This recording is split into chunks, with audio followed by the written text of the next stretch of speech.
Começa mais uma edição do JR 15 Minutos, o podcast da Record TV que aprofunda as notícias que mais mexem com a nossa vida. A mudança na tabela do imposto de renda da pessoa física vai beneficiar quase 14 milhões de brasileiros que não vão pagar o tributo em 2024. Esse número representa cerca de 40% do total de contribuintes. A medida anunciada recentemente pelo governo federal aumentou a faixa de isenção do imposto para quem ganha até R$ 2.640 por mês. A faixa de isenção poderá aumentar gradativamente até 2026, chegando em até R$ 5.000. Quem será afetado com a mudança? Como ficou a tabela com os novos valores? E como fica a arrecadação do governo? O 15 Minutos de hoje esclarece essas e outras dúvidas com o professor e coordenador dos cursos de MBA em Negócios do IBMEC São Paulo, Cristiano Correia. Bem-vindo ao nosso podcast, professor. Olá, Celso, tudo bem?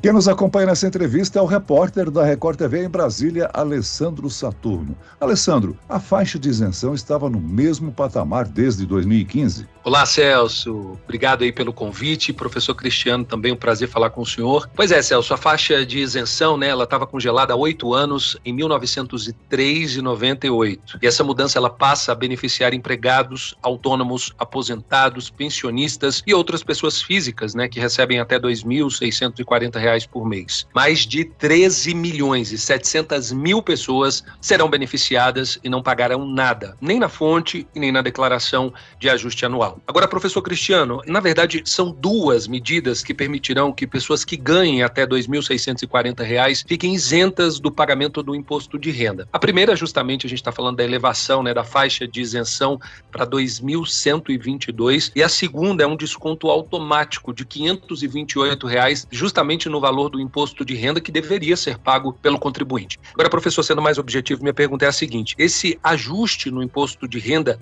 era muito esperado aí pelos trabalhadores? Sem dúvida, Alessandro, justamente pelo fato dela não ser corrigida desde 2015, Se a gente pegar, por exemplo, o IPCA acumulado de 2015 até 2021, 2023, nós estamos falando de aproximadamente 51%, de reajuste que poderia ter sido feito na tabela desde 2015, que não foi feito. Isso, obviamente, traz um impacto muito grande, do ponto de vista do contribuinte, porque o salário durante esse período foi corrigido pelo menos pelo índice de inflação, o que obviamente, nós estamos falando aí desse aumento de pouco mais de 50%. E a tabela não acompanhou, ou seja, a pessoa passou a ganhar mais, ela progrediu dentro da tabela, só que para efeito de arrecadação, os valores ficaram congelados. Então, o valor que ela deduz, de acordo com a faixa, ficou menor, então ela passou a deduzir menos e, consequentemente,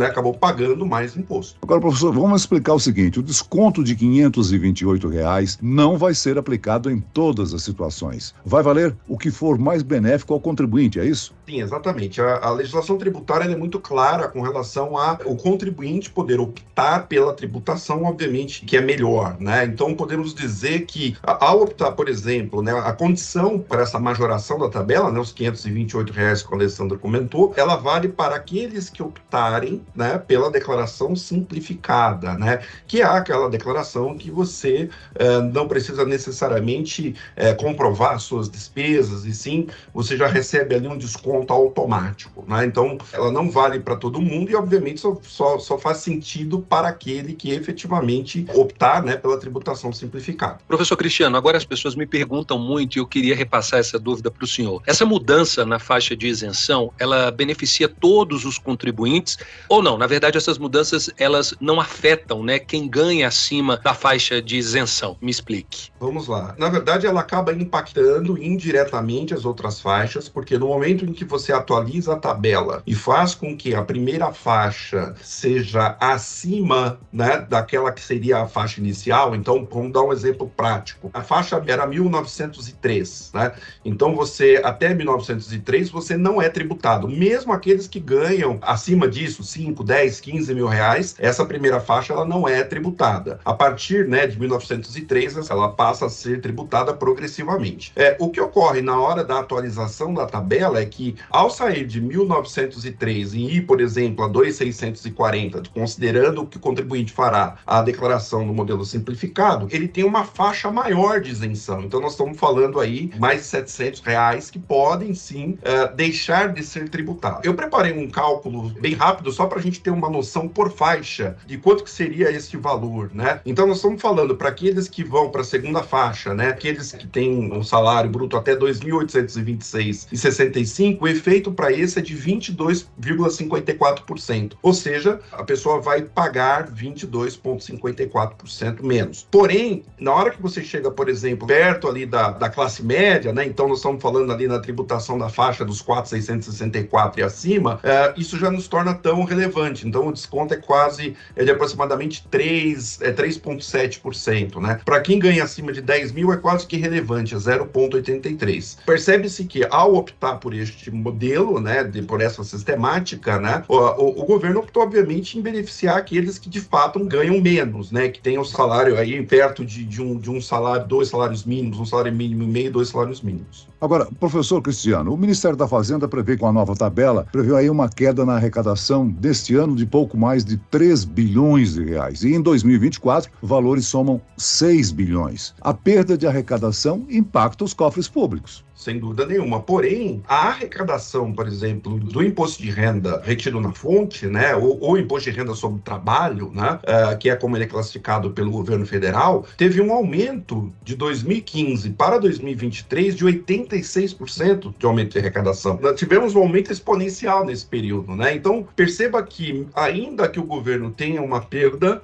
de arrecadação neste primeiro momento, ele já teve, durante esse período em que a tabela não foi corrigida, um aumento muito grande, que compensaria qualquer tipo de ajuste, inclusive se esse ajuste tivesse que ser um pouco mais forte nesse primeiro momento, justificado inclusive com o aumento da arrecadação. E aí eu estou falando somente da arrecadação dessa conta, né, do imposto de renda pagos por pessoas físicas, né? Quando a gente olha para a arrecadação total, em março o governo arrecadou alguma coisa perto de 173 bi, né? Então perceba que deixar de arrecadar este valor, ele é muito menos relevante, né, do que o aumento que houve, por exemplo, dentro desse período. Professor, uma das explicações dadas pelo governo para tomar essa medida é justamente a ideia de movimentar a economia. Eu gostaria de saber o seguinte: essa medida que o governo adotou, ela pode aumentar o poder de compra justamente das pessoas que entram nessa faixa isenta, no caso de cobrança? Sem dúvida, Alessandro. Esse aumento de arrecadação, na verdade, ao deixar de arrecadar, ao abrir mão dessa arrecadação, esse dinheiro, obviamente, fica disponível para aquele que não vai ser tributado. Então, sobra mais dinheiro para a pessoa e, obviamente, pode aumentar gastos, né? Então, aumentar suas despesas, né? Eventualmente adquirir bens.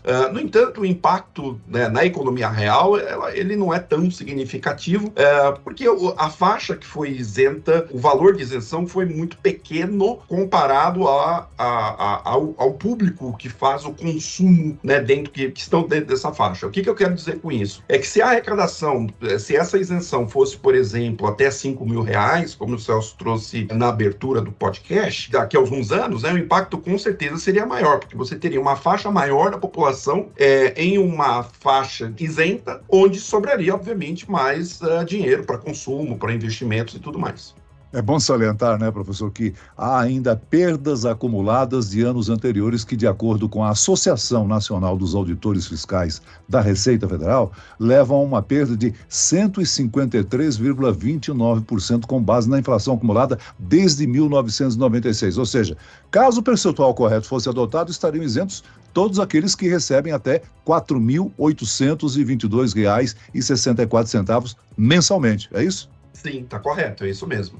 Então, assim, aquele dado inicial, né, de 2015 para cá, é quando a gente teve um aumento maior, mas com certeza, se a gente for considerar todo o período que deixou de se corrigir essa tabela, o aumento foi muito maior do que o impacto que o governo estaria, né, perdendo de arrecadação, né? Ele não pode deixar de lembrar que isso, durante um período muito grande, né, então nós estamos falando aí dos últimos 8 anos, nós tivemos uma inflação muito alta, né, que obviamente diminuiu drasticamente o poder de compra.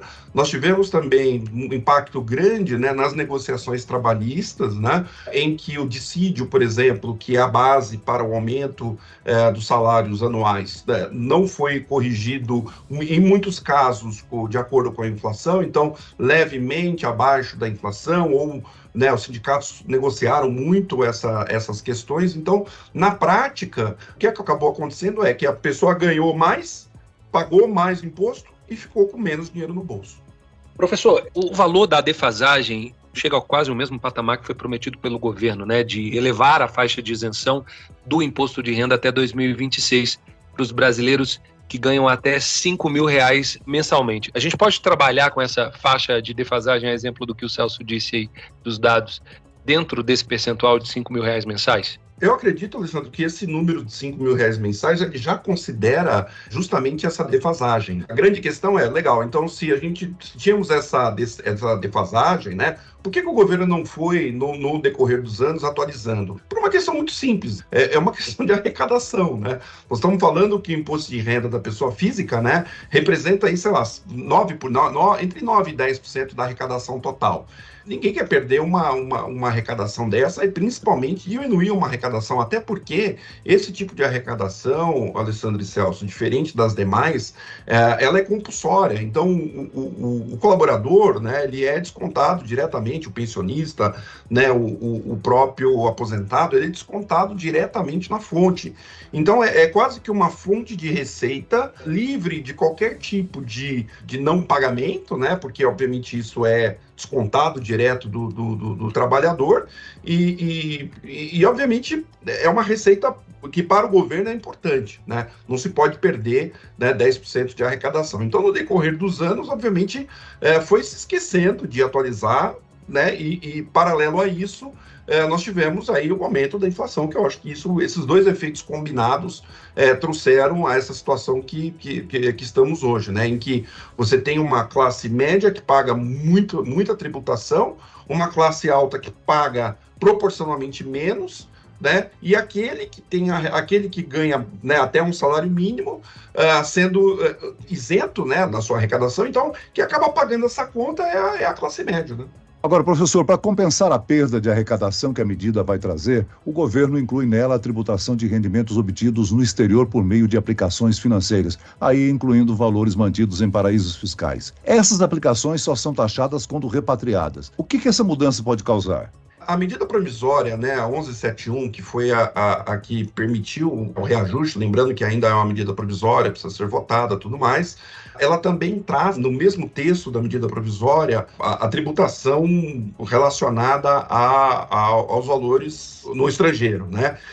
Sim, o dinheiro só é tributado quando repatriado, né? O governo deve, de alguma forma, estimular, né, como já aconteceu no passado, né, a autodeclaração. Então as pessoas que eventualmente não tenham declarado em algum momento, façam essa declaração para que de alguma forma consiga atingir, né, toda a tributação, todo o necessário para essa tributação. O problema é que não se tem controle disso, né? Não é possível saber, né, ou estimar com algum grau de certeza, né, quanto desse valor será repatriado para poder fazer essa recomposição. Com certeza o governo não está levando em consideração única e exclusivamente esta medida como medida de compensação. Imagino que essa é uma tentativa de tentar repatriar parte desses recursos para incidir a tributação, simplificando em alguns casos, tá?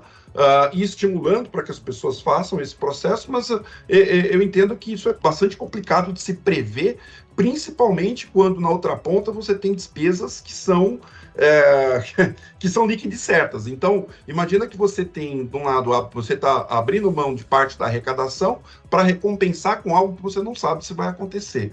Imagino que o governo tenha um plano B para caso essa compensação acabe não ocorrendo. Antes de encerrar, é bom salientar que essa mudança não vai ter impacto na declaração do imposto de renda de 2023, afinal, a declaração deste ano tem como base 2022, né? Ou seja, vale a faixa de isenção que estava em vigor no ano passado. Muito bem, nós chegamos ao fim desta edição do 15 Minutos. Eu quero aqui agradecer a participação do professor e coordenador dos cursos de MBA em Negócios do IBMEC São Paulo, Cristiano Correia. Obrigado, professor. Eu que agradeço, Celso, Alessandro, até uma próxima. E agradeço também a presença do repórter da Record TV em Brasília, Alessandro Saturno. Obrigado, Alessandro. Obrigado, Celso, a você, toda a equipe, ao professor Cristiano aí pelos esclarecimentos. Até a próxima. Esse podcast contou com a produção de David Bezerra e dos estagiários Fernando Russo, Lucas Brito e Kátia Brazão. Sonoplastia de Marcos Vinícius. Coordenação de conteúdo, Edivaldo Nunes e Deni Almeida. Direção editorial, Tiago Contreira. Vice-presidente de jornalismo, Antônio Guerreiro. E eu, Celso Freitas, te aguardo no próximo episódio. Até amanhã.